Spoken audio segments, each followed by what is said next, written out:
The Zeddies sucked. They all had their one personality trait, with every single line they had just being to reiterate said personality trait.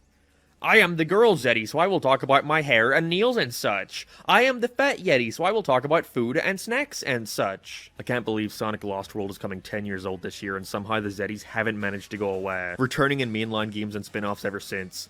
Parry one bullet. Great, I sure love holding down the shoulder buttons. Psyloop a flame. Oh boy, circling a non-moving target? I can't wait. Walk up to a pixie and press the square button. Oh, wonderful. What's worse is that almost all the level design is ripped from Sonic Adventure 2, Generations, and Unleashed. They give some bullshit explanation for why this happens, saying that cyberspace is ripping from Sonic's memories, which is how he was able to escape them so easily, you know, he's running around familiar ground.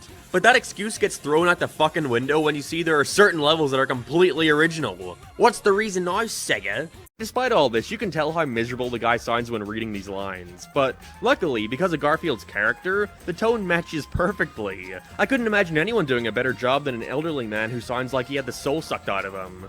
Or Chris Pratt, mentioning to Cal to Knuckles to point out the similarities between their current flashbacks to the Ancients' War, who themselves are directly building off Chaos from Sonic Adventure. But then there are times where Sonic is talking to Amy and is like, I'll be back before you can do a fortune reading. Amy does that. That's a reference. Did you realize that? He's talking to Tails all like, whoa, that beam must be just as powerful as the one back on the egg carrier from Sonic Adventure. And Tails is all like, well, I don't know, Sonic, that seems more akin to the combobulator on the Space Colony Arc, if you ask me. That's from Sonic Adventure 2. And at a certain point, the novelty of it wears off and feels a little cheap. When John and the nephew are having their standoff, Liz doesn't even look like she realizes they're being filmed. Wait, what is the threat here? Like, what is he gonna do to her? John is currently holding a fucking crossbow, while he has an old-timey gun that was sitting on a stand, but he's holding it at John and not the hostage, which is his only leverage here. And then because of that, John just puts down his crossbow. Like, why? What's he even gonna do to her? If he shoots her, then you use your crossbow, John. I can't believe the writers to Garfield, Tale of Two Kitties might not have cared.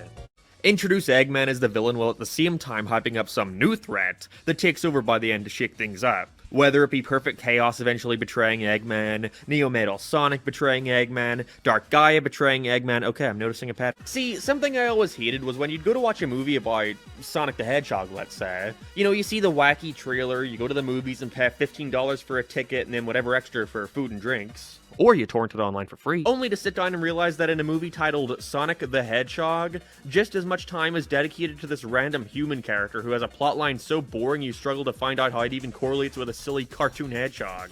This is not a diss on Tom the Cop, I like him in that movie, but you'd be hard-pressed to find somebody who wouldn't have just preferred a Sonic movie where the main character is Sonic.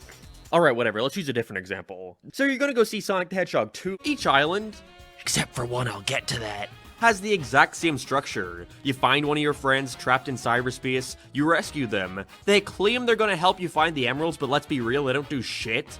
I love that Garfield has no storytelling potential at all, so both the movies are just kidnapping plots.